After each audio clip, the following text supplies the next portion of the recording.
Hi, Gleb. Welcome to Savvy Business Radio. How are you today? I'm doing great. Thanks so much for having me on. Well, it's a wonderful pleasure having you out here, Dr. T, to share with us. You are a behavioral scientist, and you've written a wonderful book, The Truth Seeker's Handbook, a science-based guide. Never more needed than ever. A lot of people have found themselves being kind of captivated by untruths out there in media and out in the world, and they tend to take it in as being truth. And you are one of rational thinking, and you'd like to help people actually take in what is reality and not take in what is untrue. For one, I'd like to go deeper into that whole discussion later on why people even feel more Mhm. comfortable taking in lies than the inconvenient truth sometimes. But before we go to sharing that, share with our audience a little bit about your background. Sure. So, as you mentioned, I'm a behavioral science expert, and I'm really passionate about the truth, facts. Now, why is that? Well, as a behavioral science expert, I studied the topic for over a decade. So, I went to graduate school, I got a professorship. Mhm. I teach at Ohio State as a professor in decision sciences, and decision science is collaborative. And as you can imagine, people make decisions based on their perceptions of reality. When Right. their perceptions of reality are broken, are false, Mm. they make bad decisions for themselves, whether in business, whether in civic engagement, whether in relationships, and for our society as a whole Mm. in politics and civic engagement, social Mm. issues. So that's a pretty terrible situation. Yes. And I really want to prevent people from suffering as individuals and as a society as a whole. So that's what makes me really passionate about the kind of decisions that people make and the kind of perceptions that shape their decisions. And so my Wow. expertise is in understanding why people make these bad decisions and why they have false perceptions and how to steer them toward the fact. I love that. Now, interestingly, when I heard what you did, I would have never tied that behavioral science would be able to help people find the truth. How does behavioral science and understanding behavior help you understand that you're seeing reality or not? How does that come to play? Behavioral science is all about understanding why people do things. And Mm-hmm. of course, people do things because of their beliefs, their perceptions, Mm-hmm. not necessarily because of the reality. People do things because of what they perceive reality to be. So they make decisions, they take actions. So behavioral science studies all aspects of human decision making, whether, like I mentioned, in business, recently we had the example of Facebook make, apologizing for some decisions they made with Cambridge Analytica. That was bad business decision making for them, right? And Mm-hmm. it lost a lot of reputation and credibility and market share. That's kind of on the one hand. And of course, people make bad decisions all the time in their business and in their political engagement. So that's a really big problem as well. Yeah. We know that a number of people had false beliefs that caused them to make electoral choices. If we look at polls Mm-hmm. of what people actually believe, they believe falsehoods and they make bad choices as a result of that belief. So that's a really big problem when you look at polls, which are an essential, important part of behavioral science research, kind of looking at people's behaviors. So when you understand that, the behavioral science research, why people do what they do, their psychology, you can understand what actually happens in the political system. Wow. So how do people, or why do people tend, or not tend, but often go towards something that's untrue as opposed to what's right in front of them as reality? What steers people into believing untruths? So that's a very fundamental question of why they Mhm. believe untruths. And what the research shows on this question is that most of us are somewhere on a spectrum between deception, lies, and truth. Hmm. There's a certain very small percentage of us who always tell the truth. There's a very small percentage of us who are pathological liars, and the large majority of us are somewhere in the middle Mhm. between those spectrum. And various behavioral elements can cause us to move toward telling more truths or telling more lies. In essence, it's context dependent. For example, if we perceive that telling a lie would benefit our in group, people we like, people we care about, we Uh-huh. are more likely to tell those lies, according to research. And we can go in depth into the studies that discover this, but I'm just going to give you the findings. Okay. So that's kind of one study. Another one is if we see people around us, whether they're, part of our in-group or not part of our in-group, if we see them lying, we are more likely to lie. That's another element that causes lies. Another element that causes people to take in falsehoods and lie themselves is if they don't have clear standards of what is the truth, what are the facts. When the truth is a very fuzzy concept to some people, and they think, well, whose truth? My truth, their truth, whatever. I feel something, therefore it's true. So if people don't have clear standards for what is the truth, they're much more likely to deceive. And another element that causes people to be more likely to deceive themselves, others, is if they don't have a standard of ethical guidance that they think about. So if there's no reminders of standards of ethics.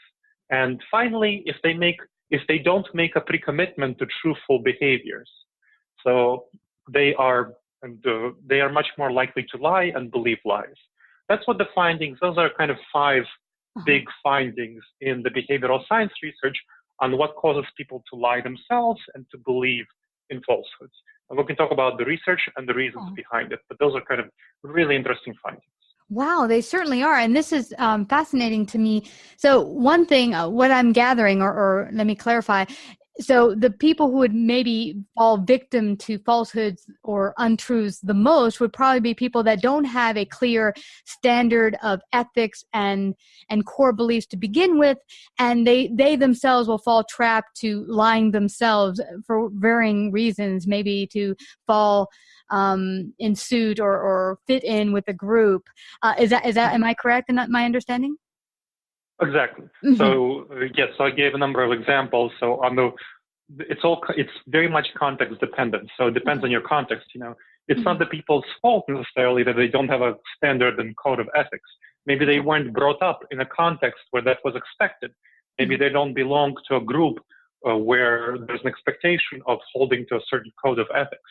So I want to make sure that I'm not blaming the people. It's not their fault, so to speak. Yes. It's just their context. So it's very context dependent. Depends on your circumstances, on your upbringing. And of course, we can choose to change our context, but this is the reality that we're facing. Yeah. And it's interesting. You mentioned something about feelings and, our truth or the truth. And really, when it comes to facts in science, there is the truth. What is. So does your book help people get more in touch with the rationality and less of the feeling of, I feel like this, so it's true for me, and more with understanding what is actually going on? Absolutely. So the Truth Seeker's Handbook, a science-based guide, which is an Amazon bestseller, naturally available on Amazon, does do exactly that. Okay. We tend to lie to ourselves very often. There's statistics showing that just under half of all marriages fall apart. A large proportion of the reason for why they fall apart is that people lie to themselves about their relationship. They don't understand what's actually going on. So it's kind of a very common statistic. About 80 to 90% of businesses that start up fail. And they fail, a large part of their failure comes from the entrepreneurs, business owners, lying to themselves, being deceived about the potentiality of their success, what's going on. So people lie to themselves all the time. And of course, in politics, people lie to themselves. They take on false information. In all sorts of situations, people lie to themselves. And why is this? Well, it's basic human psychology. We are not evolved for the current environment. Our brains are evolved for the savanna environment. And so we function, our emotions are very powerful. They create this fight or flight response. So we are very much driven by the fight or flight response. If we perceive, if there is a truth, a fact out there that's uncomfortable, that's threatening, people often develop a fight or flight response to this fact out there. Flight means ignoring it, denying it, and fight means arguing against it, regardless of whether it's true. So because of these instincts, because of these intuitions, because of these emotions, we often steer away from the truth, flinch away from it, because it's uncomfortable, it's inconvenient. That's what we're talking about, right? Yes. Our emotions are surprisingly powerful in driving our beliefs. So the book talks about how to recognize in a whole lot of instances, we can go into this in depth, which are called cognitive biases, specific errors that we as human beings tend to make that cause us to believe in lies, and how to recognize these errors, how to steer away from them in all of these contexts that I named before, and how to help people around us steer away from believing in lies. Wow. And interestingly, what you had said before, that often, people have failed marriages, failed businesses, and it starts often with them telling lies to themselves. And I had recalled that, oh man, I forgot what book it was. A number of years ago, this guy said there's 5 steps to truth telling, and it starts with telling the truth to yourself, because it starts with first lying to yourself inside and then telling lies to your friend. And I forgot the other steps, but that's fascinating. It brings it back to recalling that for me, that it starts with the lies we tell ourselves first before the lies we take in or the lies we tell others. Absolutely, yes. So that's really important to understand, that we tend to lie to ourselves because very few of us actually want to think that we are actively lying. It's uncomfortable to ourselves, to our emotions, to think that, oh, I am actually lying to all these people, haha. It's not a pleasant thing. We all want to be heroes in our own self-narrative. Therefore, when you see someone lying, it's very frequently the case that they convince themselves that what they're saying is true in some way, shape, or form. So that's the lying to yourself. So actuality, what's happening there when you're lying to yourself is you're rationalizing yourself to believe it's true. Exactly. So very often, people who you observe are lying, but their statements are not in line with reality, have convinced themselves that their statements are actually in line with some version of reality. So that's how they perceive themselves to be heroes in their own story. And that's how they have minimal discomfort with lying. Interesting. And this, you had mentioned how this is playing part in all parts of society, including politics. But what I find interesting when people begin to talk about whatever their beliefs might be, religion, politics, and people start talking about, oh, this is what I believe, or this is how I see the world. The other person they could be talking to will become unhinged specifically just by the other person mentioning it, even if the other person isn't trying to convince them of whatever they believe. And I found that interesting. Like, why are you becoming unhinged? They're just telling you what they think. But it's become more and more of a kind of polarized, I'm seeing it on Facebook and different social media sites where people aren't having conversations. They're just ranting at each other. Why is that happening? Is their foundation crumbling because they don't know how to rationalize what's going on in their head about what they've come to see as true? So people tend to perceive others sharing their beliefs as threatening. Because if someone shares a belief that doesn't match your belief, the perception that people often have, unfortunately, is that they're telling you what to believe rather than just sharing what they themselves believe. Those are two distinct things, but people don't see that. The large majority of people in our population don't see this difference. They perceive that as being told what to believe. And that's why they shout back. That's why they start, oh, you're completely wrong. They don't think that distinction. This is one of the problematic aspects of our psychology, that it's very hard for us to distinguish to actually pay attention to what the other person is saying and to perceive the other person to not be telling us what to believe, but just sharing their own perspective. It's not a natural thing. And here we go back to the savannah environment. So in the savannah environment, when somebody was telling us something, it was not a statement about their own beliefs. It was usually a statement about some external reality, as though it is actually there. It is actually real. So we are not used to, that's our natural intuitions, is to perceive whatever the other person is saying as true. That's just how our brain works. So without any training, without any development of critical thinking faculties, our perception of whatever is out there is as though it's true. So we have to train the ability, that's a natural savage state. We have to become civilized and train the ability of distancing ourselves from whatever somebody else is saying, and being skeptical and critical of what they're saying, not in terms of saying that the person is bad, but saying, okay, this is what the person believes. It may or may not be true, Yes. and it may or may not describe my beliefs. Yes. Those are not easy mental habits to have. So it's something that we need to develop in the same way that we need to develop the mental habits of recognizing that just because something is uncomfortable to us, that doesn't mean anything about whether it's true or not. Yeah. Those are two separate things, and people often mistake those for being the same thing. Wow.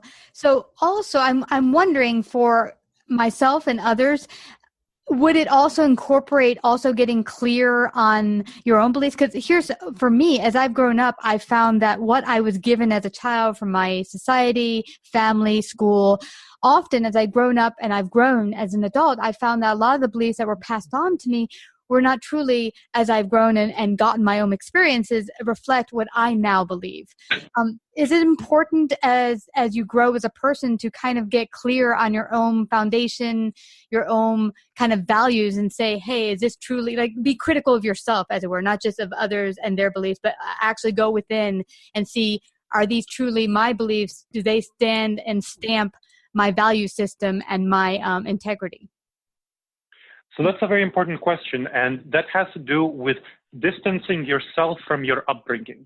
One of the really important things that we do as human beings when we grow, when we mature, is say, okay, this is what my parents taught me.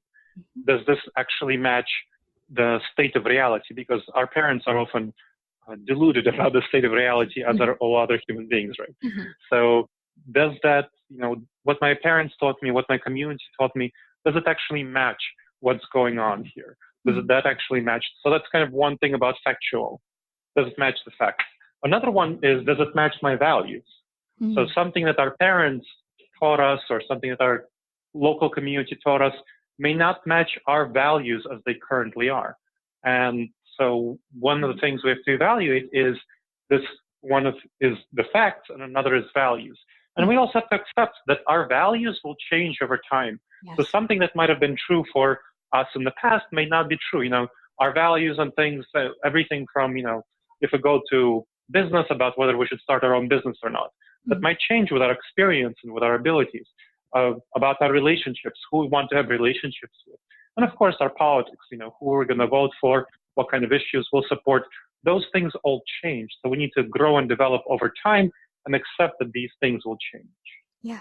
I think what I'm getting as to keep growing as a human being, not to stay static, but to realize that as you get new experiences, it's okay to change your mind on something. You don't need to stay, okay, I was here 20 years ago. I can't change what I think today based on new information. I can, because I'm growing as a human being and I'll continue to grow. Absolutely. Yes. One of the things that is very much oriented toward truth and facts is the ability to change your mind based on new information.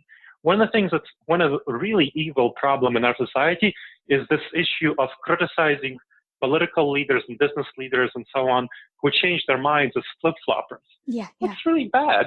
Don't we want leaders in all sectors of our society who change their minds based on new and more accurate information? Correct. Of course we do. Yeah. And we want to understand that we should ourselves hold this position as well. As leaders of ourselves, we should be able and encourage ourselves to change our minds based on new information. I change my mind based on new information, every day. It's a pretty regular thing, and it's a great thing. Something that we should all strive for, to be more aligned with reality. Yeah. Well, it's interesting, Dr. T, because I find that as we watch things with the reality TV out there and social media, it's easy for people to kind of get on a pinnacle and say, oh, well, I wouldn't do it like that. Or, when you see something on reality TV, which is not reality at all, and say, oh, look at them, la, la, la, and be kind of in your high horse, when you realize that, hey, we all make mistakes, and you don't see all the information that they see. You're not living through their experiences. Based on whatever experiences they're going through might be why they're acting out or doing or saying what they're doing. So kind of it's beneficial for all of us to kind of get off that high horse and just look inside. Why is this bothering me sometimes when I'm seeing something on TV or some post on social media incites me? What about it is triggering me or making me upset? I think that's a very insightful statement, and it's something that we all tend to do is be overconfident about our perceptions of our capacities. So there's a specific psychological phenomenon called overconfidence bias, where we all tend to be very overconfident about our abilities. So for example, there was a study run of college students. They were asked, hey, are you below average driver? Are you above average driver? Or are you an average driver? And 93% of college students said that they're above average drivers. Now think about that. These are college students. How much experience do they have driving, right? Yeah. They're definitely, on the average, going to be less qualified than adult drivers. But 93% of them think that they're above average. So that should tell you something about how you would perform in reality TV shows. You're not going to perform nearly as well as you might intuitively tend to think you will, because we all tend to be somewhat overconfident. And one of the really important things to develop is a sense of humility. That sense of humility is going to be really helpful for being an actual truth seeker, because that involves being humble about our perceptions of reality, having a basic understanding that our mental map of the world, how we perceive the world, is always going to be wrong in some way. Wow. Just having that basic humility and having the basic understanding that our mental map is going to be wrong, and that's fine, and trying to figure out where it's wrong and improving it is a really good mental habit and practice to orient towards seeking the actual truth, as opposed to thinking that we already have it all we need to know. We have it all set. We have it all figured out. And actually, what I'm getting here is, if you come at it super confident, then when you have a reality come to face you, whether you like it or not, that the truth comes up that, hey, you don't have it all together. I find that some people fall apart because they're like, whoa, I thought it was perfect and I'm not. So I think at that point you could crumble, and it would be really hard for you to come up from that, because you've thought you were perfect when the reality was there are things you could improve upon. Absolutely. So when you think about people having midlife crises, that's a typical theme in our society, that often happens for exactly the reason you named. People think they're all perfect, they have it all figured out, and suddenly, the truth, they face the truth. And that's not a really great thing at all. Happens in businesses, happens in relationships, happens in politics, happens in very many cases. And it's something really dangerous, something that we need to watch out for, this feeling of arrogance and confidence. It's very important to be humble and to understand that, hey, there's definitely going to be some mistakes in what I'm thinking and what I'm feeling, and what my aspiration should be is to figure out what these mistakes are and be more closely aligned with reality. Absolutely. Well, this has been such a fascinating talk. I think we could go on for hours with this topic. It's truly fascinating. Let everyone know where they can find out more about you and get your wonderful book, The Truth Seeker's Handbook. Sure. So folks can find out more about me on my website, which is glebtsipursky.com. So that's my name. And the Truth Seeker's Handbook, a science-based guide, is available on Amazon. So folks can go there, put in the Truth Seeker's Handbook, a science-based guide. They can also check out the Pro-Truth Pledge, which is a movement that I helped co-found to get people to commit to truthful behaviors to counteract all of these problematic tendencies. And that's at protruthpledge.org. Again, protruthpledge.org. Great. And spell your last name for anyone going out there to want to check out. Gleb, is it TSIPURSKY.com, correct? Exactly. Thanks for spelling it out for folks. Yes, I know, because I'd be like, how do you spell that? Okay. But I thank you so much. This has been such a wonderful chat. Dr. T, I'm blessed that you were able to share that today. I'm hoping all of us can go deeper and discover the truth of reality for ourselves and the society and make it even better. So I thank you again for coming to Savvy Business Radio. Thanks so much for having me on, Christina. Savvy Business Radio broadcasts worldwide via a large podcast network, celebrating business owners, entrepreneurs, influencers, and successful individuals. Find out about our paid sponsorship opportunities or how to become a guest. Call 732-474-7375 or email Christina@savvybusinessradio.com.